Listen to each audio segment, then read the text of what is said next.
Back at it here on the Kaufman Corner podcast. We're handing out grades. That's right. It's time to put the report card out on J.J. Picollo. His first year as the general manager of the Kansas City Royals, technically the executive vice president of baseball operations and general manager.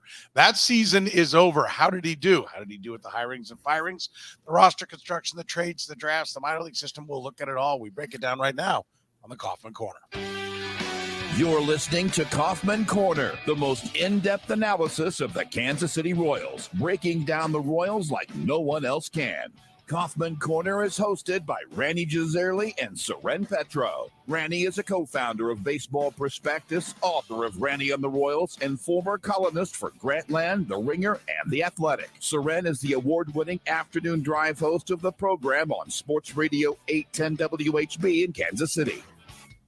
Kaufman Corner is proudly brought to you by Gann Asphalt and Concrete, Kansas City's nationally recognized full-service paving and pavement maintenance contractor, making parking lot problems disappear since 1994. Free consultations, no commissions, in-house crews, and every project comes with a written warranty. Find them online at GannAsphalt.com or call 816-484-3338. Gann Asphalt and Concrete, one contractor, all things parking lot.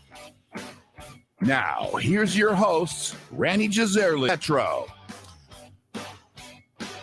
And thank you very much, Curtis. Kaufman Corner, back at you. If you're listening to us via the podcast, remember you can catch us on the stream. Usually we're Sunday nights at 10 o'clock Central Time is when we stream live. You can be a part of the conversation there in the chat room, as many people already are. We appreciate everybody who's joining us live tonight.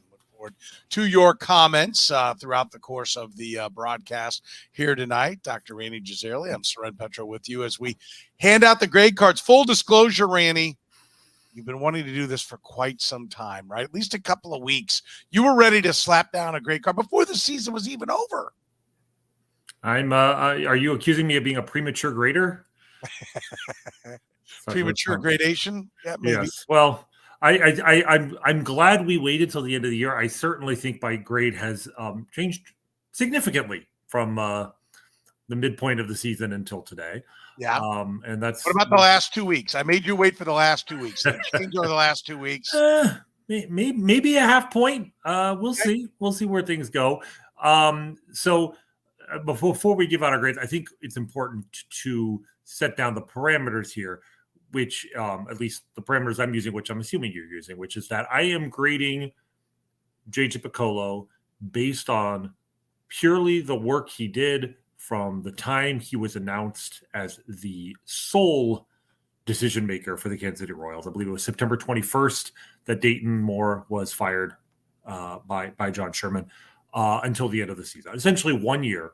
And I'm working under this assumption here that what the grade would be had J.J. Picollo been hired from outside the organization at that point. In other words, this grade is predicated on ignoring everything that J.J. Picollo did as a member of the Kansas City Royals front office from 2006 until the day he was put in charge. Right? That has been, and that there is a conceit there. I mean, that he obviously was a part of the organization for the 16 years before.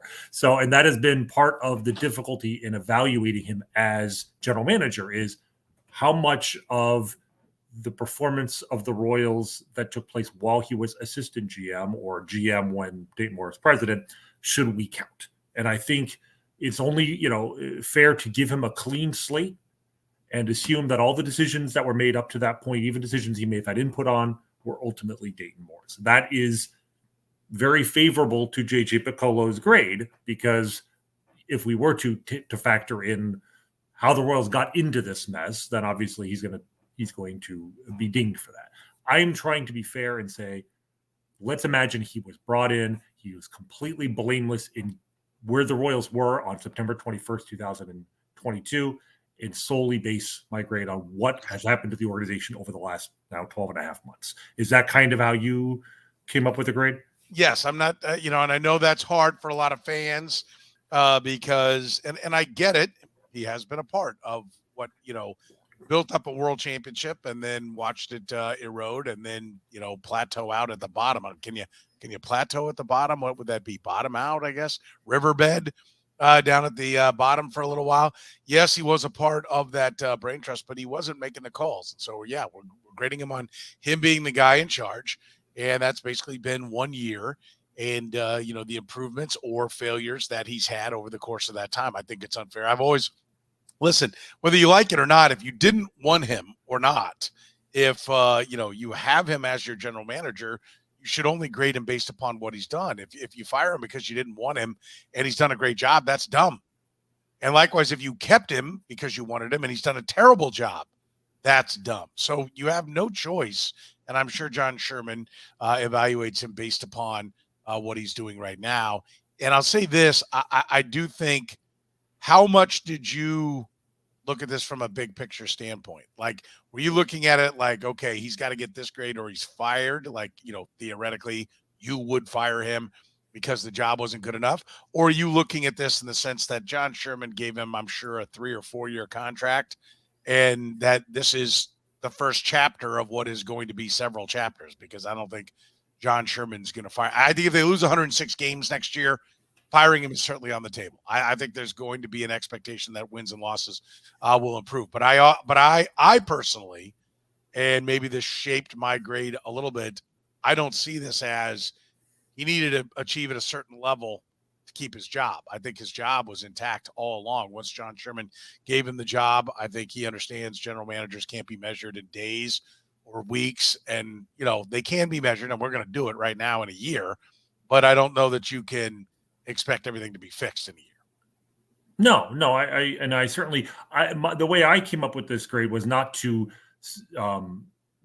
look at this job as you have 12 months to make or break your job. No, it's a long-term process, and you're looking at not simply like is the roster better than it was a year ago, but is the organization better? Are the processes better? Right? It's definitely a long-term look, but I looked at this from the perspective of, I have seen successful rebuilds. We can look at many examples around baseball over the last 10 years or whatever of teams that have been, very successful, mildly successful, not at all successful. And looking at what those successful organizations look at, this year's flavor, the Baltimore Orioles, but certainly you can look at what the Astros did, what the Cubs have done in the past, what the Brewers have done in a different way, and say, are the Royals meeting the benchmarks set by those teams? Are the Royals doing the same thing that those teams were doing early on in their rebuilding process? The blueprint is out there, right? That's part of, I think, the frustration we had with Dayton Moore was that we saw other teams do it. We saw other teams rebuild successfully, and he never seemed to borrow from their process, never seemed to, take ideas maybe from what other teams were doing and imitate success. So some of, in 1 year, it's too early to know on the field, wins and losses, whether this rebuild is working. But I can certainly say, are the Royals bringing in talent, making positive trades, developing the farm system, bringing in new, coaching techniques and new front office people? Those are all the things, all the benchmarks that we're going to use to evaluate them. Okay. You want to lead us off? I think I should, because people probably are, I think probably have less of an idea of what I'm going to say than maybe you. So, then that I think for most people, and I agree, I think I know where you're going to go, but I think, can I guess what you feel like and what I think people feel like you're going to grade? Yeah, go ahead and guess. So I think people are going to think you're going to give like somewhere between like a C- and a D+. I think that's the expectation from the fans. I think you're going to give a C+ to a B-. So maybe I'm going to surprise all of you, because I'm actually going to give Dayton, JJ Picollo, and I keep saying Dayton, and that's part of the problem here, is I've had to separate the two. I'm going to give the last 12 and a half months of JJ Picollo, and specifically just those 12 and a half months, I'm going to give him a B. Wow. Okay. And the B is a boring grade, but that boring B actually covers up what has actually been a very schizophrenic process to get to that grade. Like if this were, a high school report card, the grade might be a B, but it's because you got, a D- on your homework, but aced the tests. There's a big dichotomy here between the different ways that we're evaluating him. And also that grade probably would have been a D+ or a D at the end of July. Like, I think when you look at where the Royals went from the trade deadline till the end of the season, just that 2-month stretch could not have gone better for JJ Picollo in terms of evaluating, both in terms of on-field results. Again, they finished 27-31, which extrapolate if they had played at a 480 winning pace the whole season and gone 78-84, 77-85, we'd have a very different conversation about this first year of his tenure. But also the way they did that with Cole Reagans turning into an ace, Nelson Velasquez hitting 14 home runs in 150 at bats, James MacArthur coming up in having practically a perfect September. They had an extremely positive result from a general manager standpoint because the processes he started putting in place early in the year started to actually bear some fruit. It is only a 2-month stretch. One of those months was September, and I know people want to poo-poo September. And we always talk about, September, the Royals always play well because teams are out of it and they're not really trying. There's one point I want to make about that, which I don't think you can discount September as much as you could have even 5 years ago. And the reason for that is very simple. A lack of roster expansion. Exactly. Until the new CBA, you could, your 25-man rosters, April through August, and you could bring up as many guys on your 40-man roster as you wanted in September. And what that meant was especially when an out-of-contention team like the Royals were playing another out-of-contention team, the box scores looked like a spring training game from early March. You were facing guys who had no business being in the major leagues, who were just getting their feet wet, who were just being, auditioned. And it was very hard to tell what was real and what was not. We've gone now from a 25-man roster and then a 32 or 34 or 36-man roster in September to a 26-man roster the rest of the season and 28 in September. 2 players added. So there's not a lot of, of helium in those September rosters. There's not a lot of junk there. And I think we can take these results a little bit more seriously. I think what we saw in September was the Royals was legitimately against major league caliber talent. So that's, I think, something we need to keep in mind. So my overall results would be, we can break down the different categories. You've listed that in our preview for the show and talk about, obviously the trading front versus free agent. We'll get to that, but why don't you give your grade and then we can kind of break things down. Yeah. I think one thing about the finish to the season that you mentioned, in fact, question was asked of JJ Picollo and Matt Quatraro, why should the fans believe in it? Karen Kornacki asked it. She said, why should the Royals fans believe in this? It seems like we see this all the time. We see a strong finish to the end of the year, and then we come back in the spring and you come out of the gates and it's back to losing, right? And I thought it was a very valid and fair question. I know that the Royals front office reached out and said, not the front office, I guess I should say the PR department reached out and said, actually, the Royals haven't had a winning September since, in any of these, they hadn't, and I need to go back and it wasn't sent to me. It was sent to somebody else. So I was hearing it secondhand, actually out at, the Chiefs media days. And they were making the point that this is actually a better finish than they've ever had. That yes, that perception's out there. They're kind of trying to say, well, it wasn't really warranted. I think it's warranted. We've seen improved play. Like, it's not about whether or not you're 500. It's about, are you better than you were the rest of the year? And then did it translate the following year?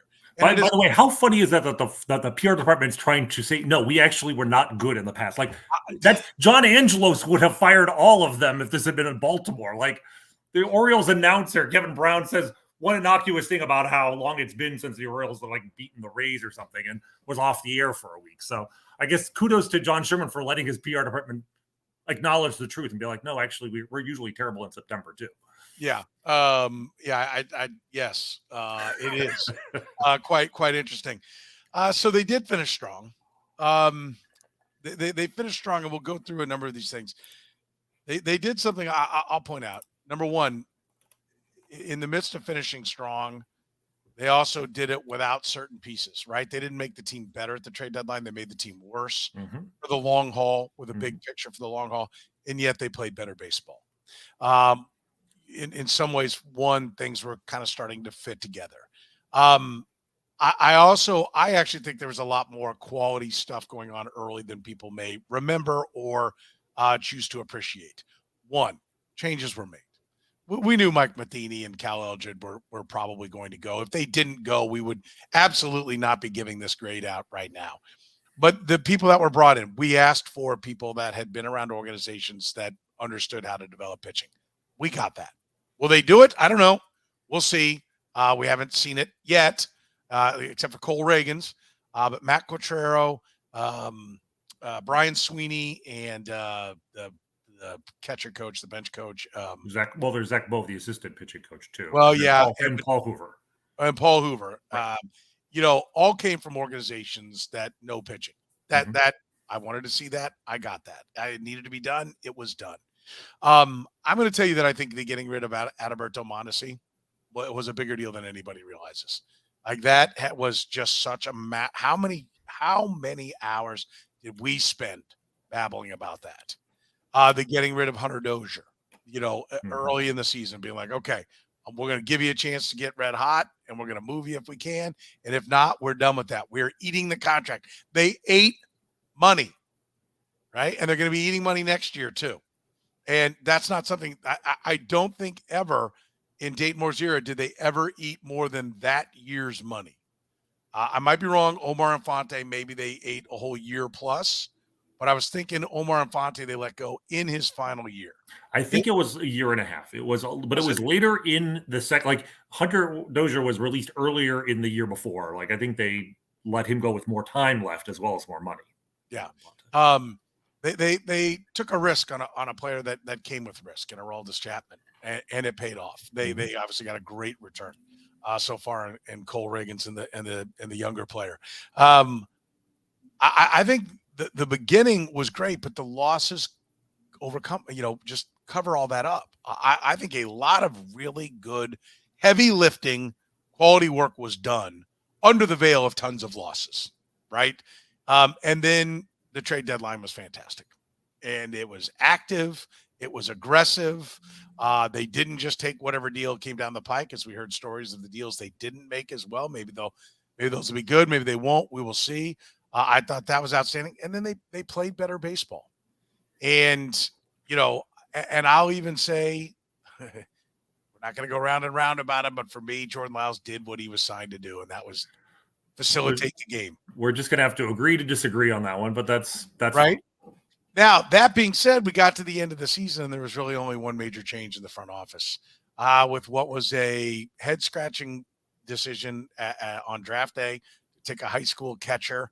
I expected more change, and they are hiring scouts. It sounds like they're adding, not necessarily getting rid of, but I'm dinging him for not getting rid of some people. And I think, frankly, somebody with a name, Mike Matheny and Cal Elgin losing their jobs sent a message that if you don't perform at a certain level, we will fire you, right? Like, we love you.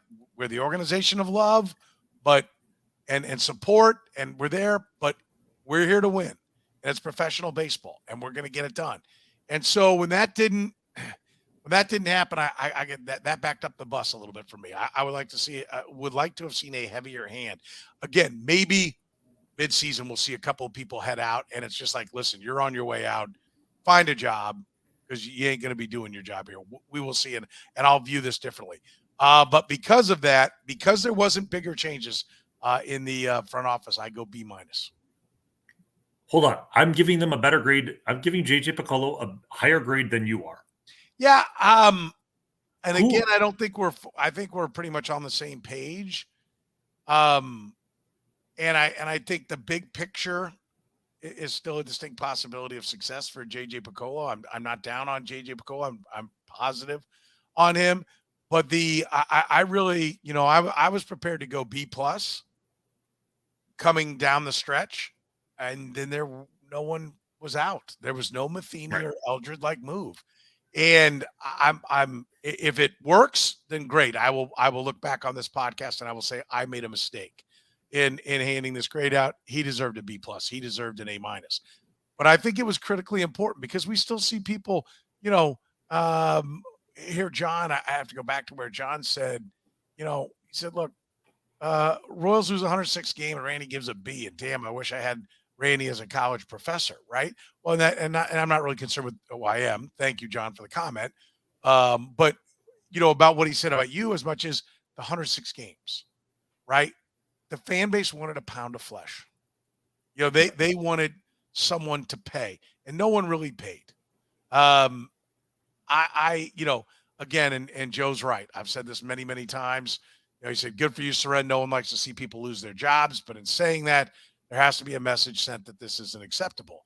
And that's where I'm at. And I can't tell you I could take a shot. I mean, listen, I'll be frank. Lonnie Goldberg has been involved in the draft for a long time, and it hasn't been very good. Why is he still part of the draft? I don't know. They have their reasons, and I hope that Lonnie Goldberg shines, and we hear the great stories about how he found this guy and that guy and this guy. And as we're telling, as I'm ducking champagne in the clubhouse, right? I hope to be telling that story. I just don't know how you can get this far, this long, and not be changing some people in the draft. And so it hurts me because so many things were good. So many things were positive. I'm a big fan. There's nobody in that front office that I've ever come across that I have a negative thing to say. They are first class across the board. But it's professional baseball and you're paid to do a job. And I don't see how you can draft this bad, this long, and not have somebody pay a price. And so that's really, I may have been thinking A minus. If all of a sudden we'd seen 4 prominent names, not 1, 4 prominent names, 3 leaving and 4 coming, then I'd probably be A minus, maybe even A at this point. I got to go B minus because I didn't see enough change out of that front office. Well, I think that's the end of the podcast because I basically agree with everything you just said. Like, that's exactly my thought process. Like, I'm still in shock that you gave them a lower grade than I did, but I was between a B and a B minus. Ultimately, I think if we had done this 2 weeks ago, I probably would have done a B minus. I think I bumped it up because they did bring in the new scouting director, Bridges. His name. And I don't know. I was feeling charitable, but ultimately, yeah, that's why they're not getting in it, because if you break down the grade into components, like on the trade fund, if we just gave a grade for JJ Picollo as a general manager based on his trades, I mean, you have to give him an A. And the only reason you wouldn't give him an A is if you decided to give him an A plus. Like, trading for Cole Reagans alone is as positive a return as you can get on a rebuilding trade. After 4 months, it's not possible to do better. The only thing that would bring that grade down as if it were a fluke. But the fact that he also turned Jose Cuas into Nelson Velasquez, okay, and Velasquez comes in and is hitting bombs. And then the James MacArthur pickup where you take, a guy who's just been designated for assignment and plant your flag in the ground, kind of, and say, you know what, even though he's been DFA'd, we actually believe this guy's got a major league arm enough that we're going to give up a minor prospect just to make sure no one else can claim him off waivers.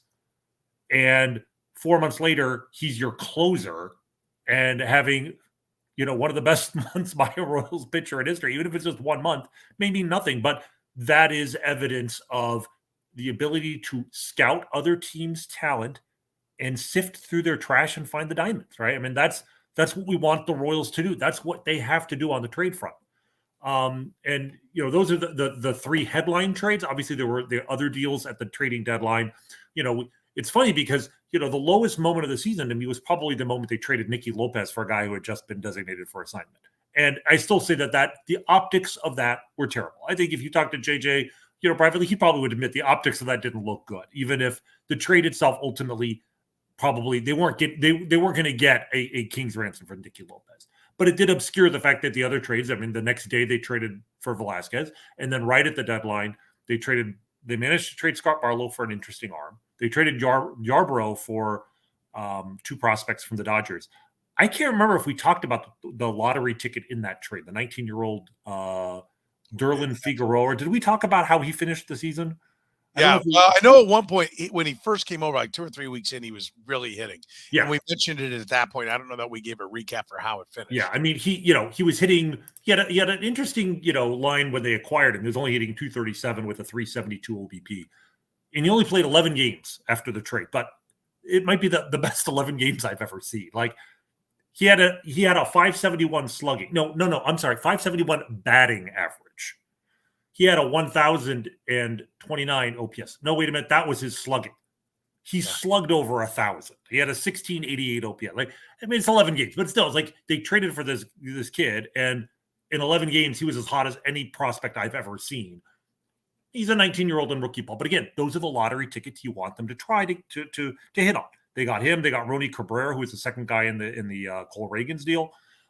They made some interesting moves at the deadline, trading guys away who were not like superstars. They got, this is Ryan Yarbrough and Scott Barlow we're talking about here, right? This is not the the Whit Merrifield package they could have gotten a couple years ago, whatever. But even before that, you mentioned the Adalberto Mondesi trade. There was also they traded Michael A. Taylor in the winter, which seems like a no-brainer, but it was a sort of no-brainer Dayton Moore probably wouldn't have done. One of the two guys they got in that trade was Steven Cruz, who came up in September, still hasn't managed the strike zone, but had upper 90s heat. And after his major league debut, if you look at September, I think he gave up 3 runs in 12 innings, struck out 14 batters, might be part of the bullpen in the future. And even the moves that didn't work, like selling Ryan O'Hearn to the Orioles, like everything about Ryan O'Hearn that we can criticize has nothing to do with the decision to let him go. You can say that they never got the maximum out of him. But like JG showed an ability and a willingness to move on from players. All right. And you mentioned it with Mondesi. That's the most spectacular example. That wasn't necessarily a good trade. In fact, I don't think it was a good trade at all. Josh Taylor, the guy they got, will probably be designated for assignment this winter. They didn't get any talent in the trade, but it's the tone you are setting for the organization. And it's something he talked about in his press conference, earlier this week, where the Royals are done like giving players guarantees. There's an expectation of success now, right? There's no more freebies. So I think that part of it was excellent. So his trades are phenomenal. The rest of the grade is why it's been brought down to a B. Free agency, I'm not going to get into the Jordan Lyles thing. Aroldis Chapman alone, keeps it from being a disaster. But the other moves he made, Jackie Bradley Jr. didn't work out. Franmil Reyes didn't work out. These were not good decisions, but they moved on from them quickly. Those were not big money moves. We have yet to see a truly plant the flag in the ground free agency signing. Something along the lines of a Gilmash or even a Jose Guillen or something, where you're giving a guy a 3-year deal with the expectation that he's actually going to be good. Right? We need to see that. But the free agency grade is not nearly as good as the trade grade. But what really brings it down is player development and front office turnover. Yes, they fired Matheny, they fired Eldred. That was it. They finally brought in a new scouting director at the end of the year, but allowing the existing draft and development team to oversee one more draft in a historic year for talent. It may work out. We don't know. We can't evaluate the draft right now, but we can certainly evaluate the process. And the process looks like more of the same. We can take it. And by the way, we're brought to you by Gann Asphalt and Concrete, proudly serving the greater Kansas City area. Gann Asphalt and Concrete, nationally recognized full-service paving and pavement maintenance contractor.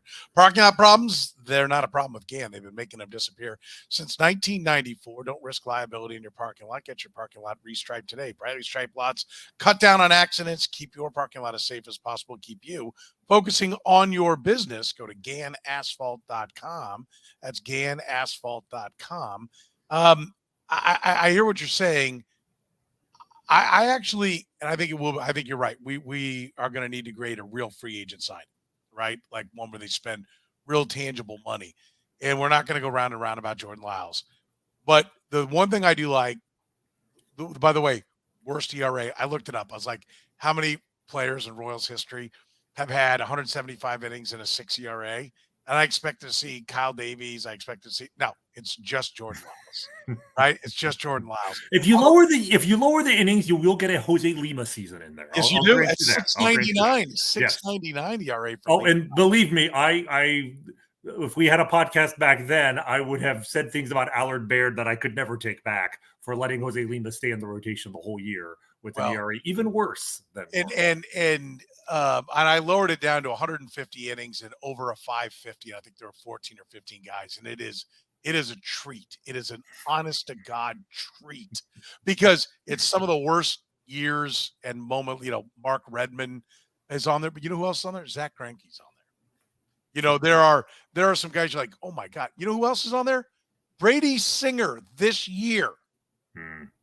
Brady Singer's on that list when you take it down. I was going to say, if there's one fault you could actually give JJ on the trade front, it's the trade's not made, and we don't know how close they came. I know that there was at least one trade that like ownership on the other side was skittish about, so it's not maybe entirely his fault, but Brady Singer, after a terrible start, had rejuvenated his season and looked to have real trade value midway through the year, and then maybe that's gone. Carlos Hernandez is the other guy who they almost had a deal potentially with. They've acknowledged that there was interest in him. And I don't know what their offer was, but man, they probably regret not making that deal now because Carlos Hernandez is one of the worst pitchers in the major leagues after the trading deadline. Yeah, no, I think it would have been possible. This is the thing I'd say, and Jurian said this, Barlow was traded too late. He should have been traded when Michael Anthony Taylor was traded earlier. Yes, ideally, but for what, right? That's you don't just hit trade button and then he goes. It's not Stratomatic. You have to have another team that's out there. They have to be willing to give you something that is usable. I mean, listen, they were much more active off-season and in-season than they have been before. I think that's going to continue. I think that's an important part. I do want to say about the draft, I don't like how their pitchers seem to come over and they don't, they hide them in some dark gym in Arizona for 2 years. I hate that. And I think it is a sign of weakness in the pitching development, and it hasn't worked previously. So I hope they will start doing it differently. But the hitters they did take are hitting, right? Other than the first one, other than the catcher. He's walking. He's not hitting, but he's walking. But, some of the other guys are hitting. Yeah, it's way too early. Right. The early returns are good. I will also say, I don't know if you saw Blake Walters, who was the Royals' second-round pick, high school pitcher. We talked about how high risk he was, and we did not see him pitch at all. He apparently is throwing an instructional league, and forgive me, it's one of the Baseball America writers, and I can't remember his name now, but tweeted out, including some video. He caught Blake Walters. It might have been his first pro inning in the instructional league, and was very impressive. He struck out the side, and it was 3 Brewers prospects. Their first-round pick from last year, their 4th-round pick who had a 468 OBP in A-ball, and their 11th-round pick was a high school over-slot guy who had a 400 OBP as a 19-year-old. He struck them all out. His fastball was sitting 96, 97. So it's one inning. It's just a report. But with pitchers, give me their fastball velocity. If nothing else, the fact that he's sitting 96 and 97, that's interesting. So we'll see. It's quite possible this draft works out for them. But the high-risk strategy in a low-risk draft, in a draft where there were so many surefire guys out there, just to me, they have to get it right. Yeah, you have to get that right. And if they don't, JJ not making a change sooner in that department is really going to come back to bite him. And the fact that he acknowledged at the end of the year by bringing in a new guy, I mean, that is probably, a reason why I bumped the grade up a little bit, because, okay, he did make that change. But I'm worried we're not going to see any more changes in the front office, which will affect next year's grade if they don't bring in more. You're telling me they're hiring more scouts, and that's great. But again, you're not firing anyone, which is really nice of you. But you can't, and you can always have more voices in the room. But if you have too many voices, the good voices are going to be drowned out by the less good voices, right? You also don't want to have so many voices in there that nobody can really stand out, and you don't get the full benefit of the most competent people in the room. So that is what brought the grade down ultimately. Because again, if you had brought in somebody from outside the organization to be the GM, and he had the exact same year JJ Picollo did, but also had replaced the scouting role, the scouting director role, and had a completely new scouting director before the draft, and had brought in a lot more people from outside the organization.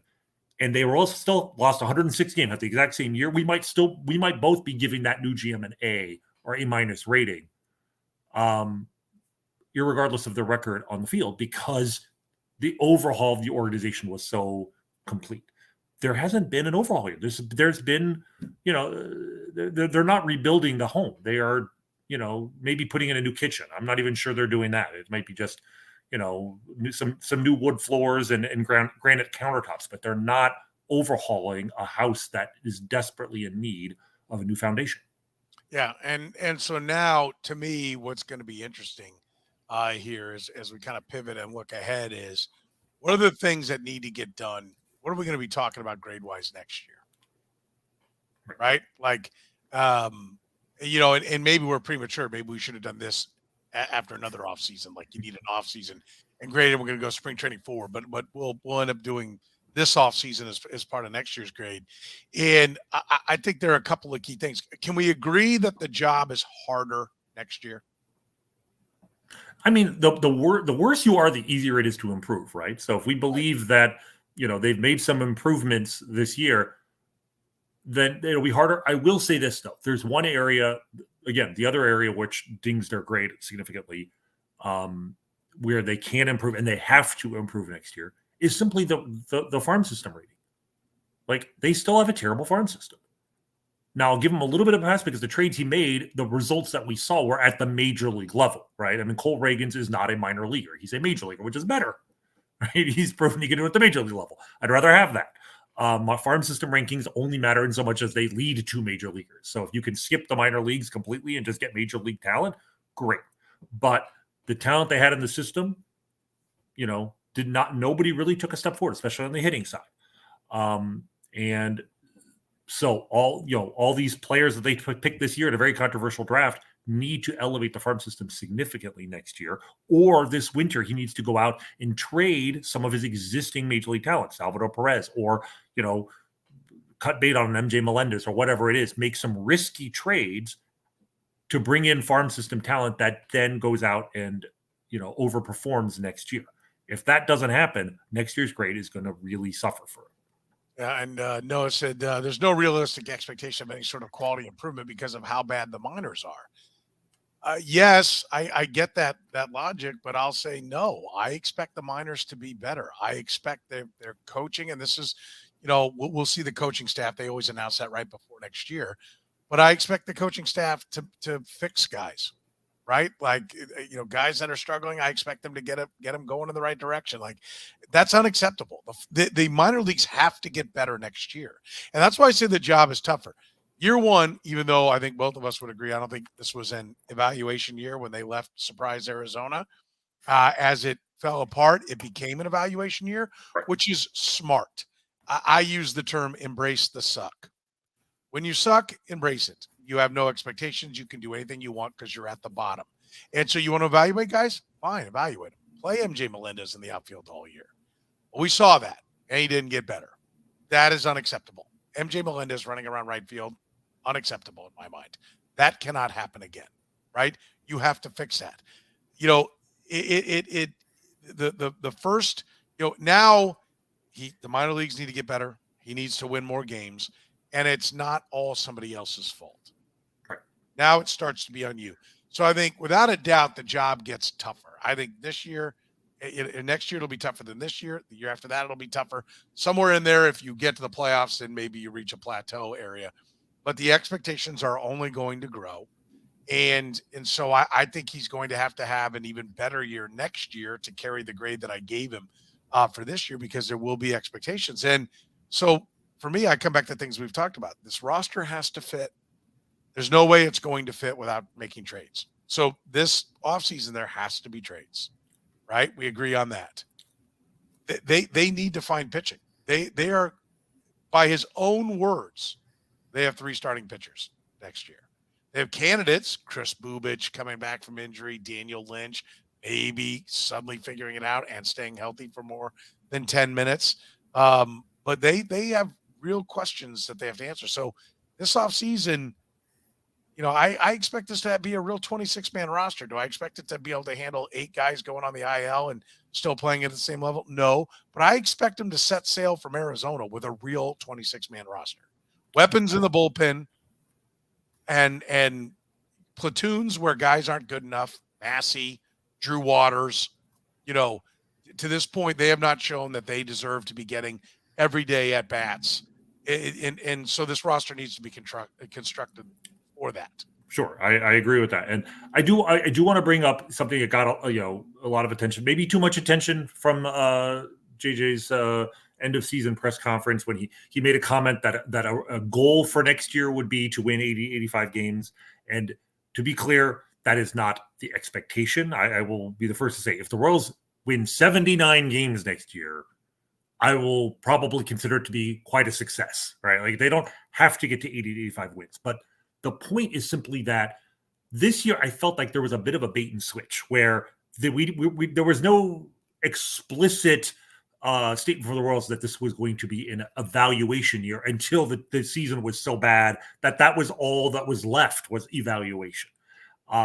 And so I appreciate the fact that he at least said that, so that next year, if they have another 106 loss season, I don't want to hear any excuses from the team that, we knew we were going to be this bad, so we're actually focusing on evaluation. No, I don't expect you to win 80 to 85 games, but I expect you to go into the season with the hope of being a 500 team, right? Which means that, you said it in the press conference yourself, no more freebies. You're not giving players opportunity based purely on their pedigree, but they actually have to perform.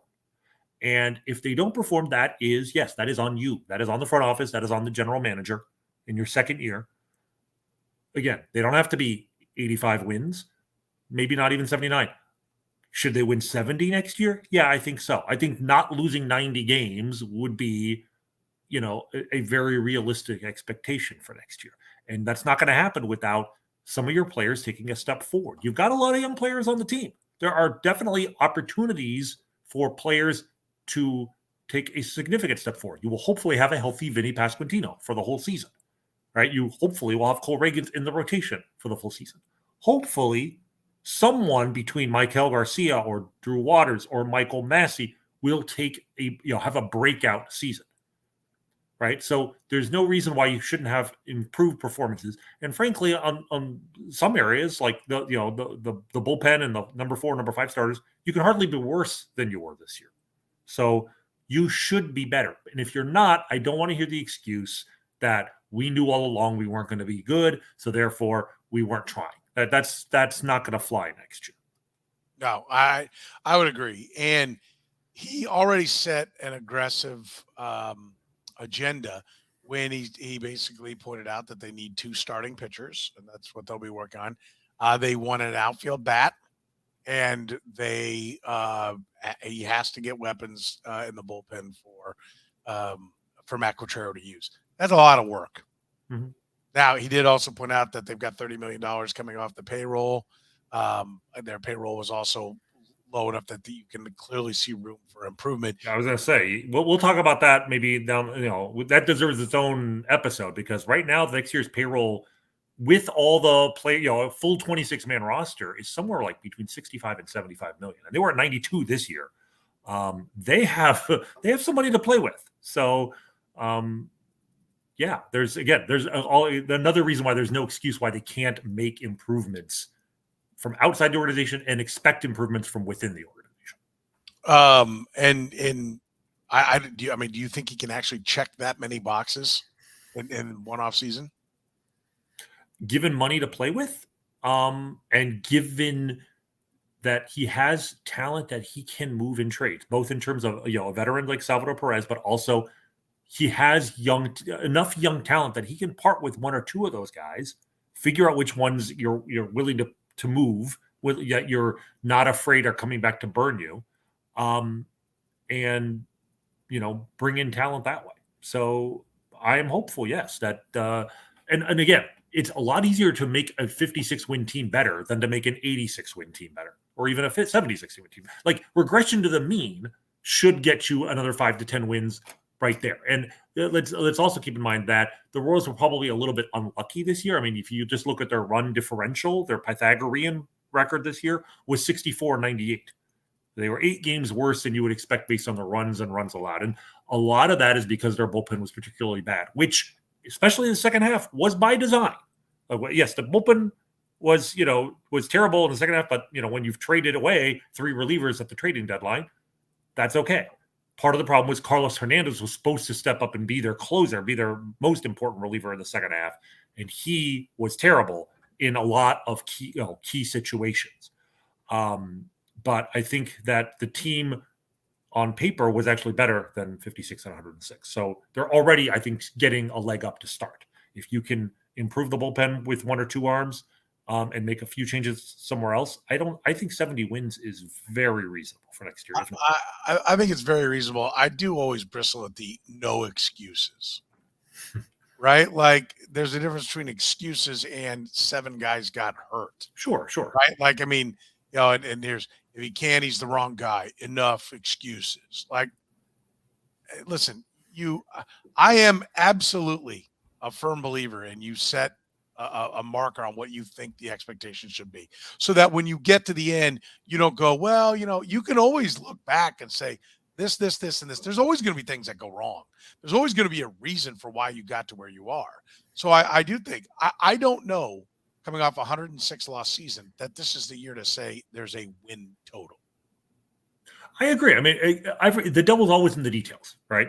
Right. I mean, I would rather they win 69 games, but because, God forbid, Bobby Witt missed half the season, but came back strong in September and he's going to be fine for the future sort of thing, than to win a few more games because you got a bunch of 1-year veterans came in and had the year of their lives, but didn't actually move the organization forward. And frankly, I'm going to be looking more at the farm system again next year than anything else. What matters more next year, whether or not, I don't know, pick a reliever here. Austin Cox has a good year, or Frank Mazzucato has a good year in the minor leagues. Ben Caderna. Like, we talk about the farm system, the comment earlier that, the farm system's never going to get better with the players they have now.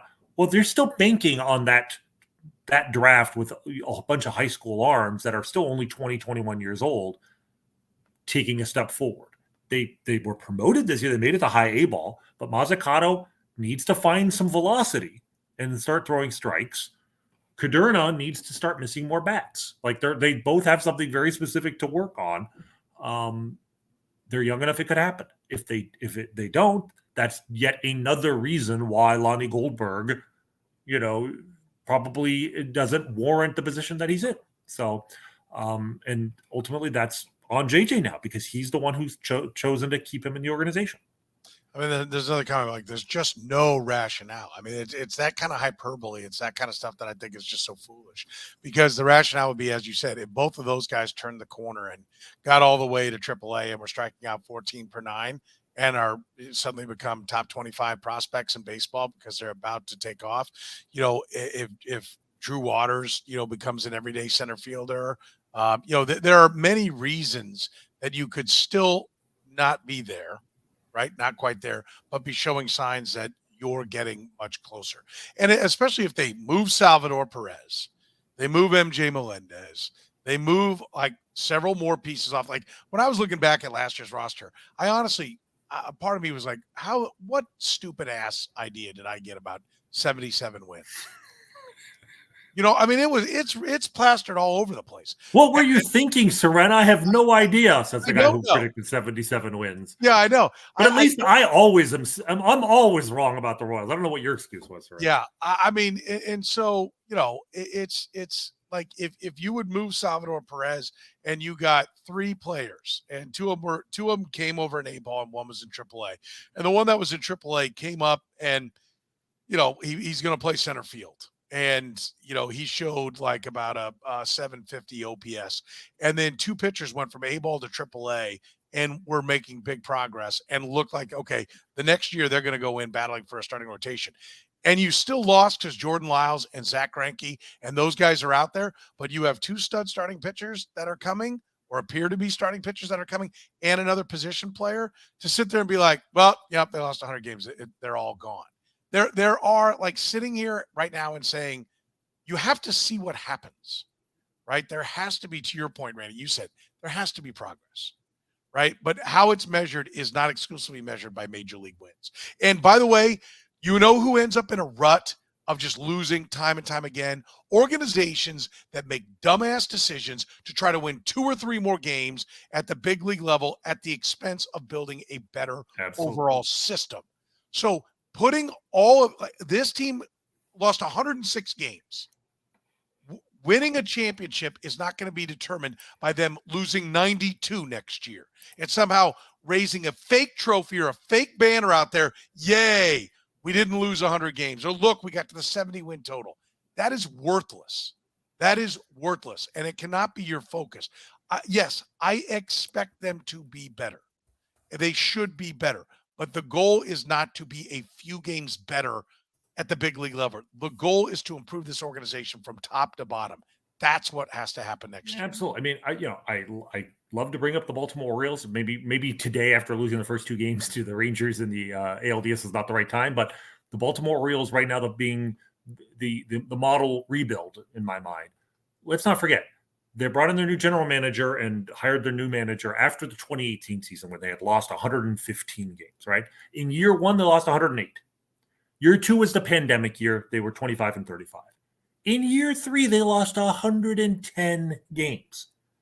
And yet, not only obviously was the organization smart to stay with Brandon Hyde and Mike Elias at that point, but even at that point, nobody was saying, oh, this is a terrible general manager, because they could see the progress. The progress was all in their minor league system.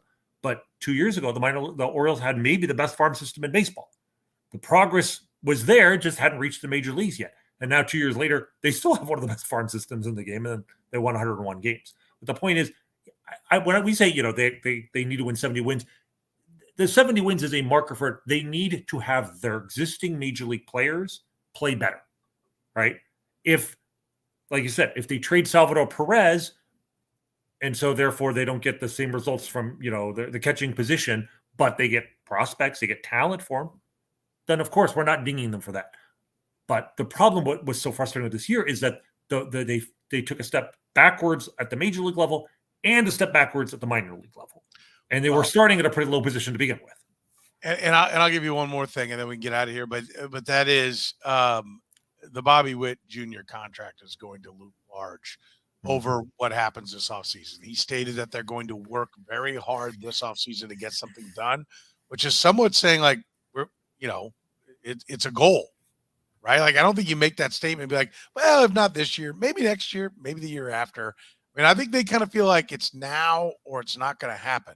And if it's not going to happen, I'm not saying he'll be traded this offseason, but over the next couple of years. I mean, they talk about trading from a high point.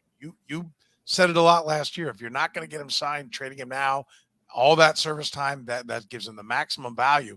And that's, again, why it's ridiculous just to talk about. If you offer, and we're going to talk about this in an upcoming episode, what we think is going to be out there. If you offer what is fair and even more than what is fair, because you feel like we need to get this guy signed as part of selling the stadium deal, and he says no, you can't make him sign. Right. This is the one baseball decision that the Royals, all the right moves and all the right intentions, cannot guarantee success, because he has to say yes. And giving Bobby Witt a 16-year, $800 million contract just to get it done is dumb. So you have to get a contract that's fair for him but works for your team. And so if they would find themselves in a position where it's like, he's like, dude, I'm going to peace out after 4 years no matter what. You keep it. I'm going the arbitration route. I don't have Scott Boras as an agent, but that's how Scott Boras clients do it. If that's going to be his approach, they're going to have to trade him at some point. Right. And so if you turn around and trade Bobby Witt this offseason, which I think is highly unlikely, but there is a reason to do it, your win-loss total is going to suffer for it. Your organization should get a mountain of talent. That's what should come back. All right, anything you want to leave us with before we get out of here? No, I think that's good. I mean, again, I was surprised, at ultimately how positive my grade was for JJ. And again, I don't know that it's fair to hold him blameless for the Royals being in the position that they were the day that he was hired. I think he has to take some of that blame. How much of that only he and Dayton Moore really know. But as compared to 3 months ago, I am comfortable with him getting another year. But there's absolutely a scenario where if they don't make progress in the next 12 months, that I think we can say we will have seen enough to say that that John Sherman needs to move on. But for now, give him another year, and raise the expectations, raise the bar for him for next year. But let's give him another year and see what he's capable of. I think the more likely scenario is that if he doesn't elevate things, he'll go into 25 in a make or break situation. I think it's very unlikely he's going to get fired after 24 because when you think of all the things that still need to be done, again, I think John Sherman set sail on this with a plan, and he's going to see the plan through, would be my guess. But he is also trying to get a stadium vote done and seemingly has a timeline that he wants to get it done in. If you have a timeline on getting your parking lot done, call Gann Asphalt and Concrete, 816-484-3338. Gann is Kansas City's best. Free consultations, no commissions, in-house crews. Every project comes with a written warranty. Gann Asphalt keeps your parking lot safe, helps you and your business avoid unnecessary delays, costly expenses. Don't mess with that. Call Gann today. You can find them online at GannAsphalt.com. That's GannAsphalt.com. So for the good doctor, Dr. Rany Jazayerli, my name is Soren Petro, saying thank you very much for joining us here on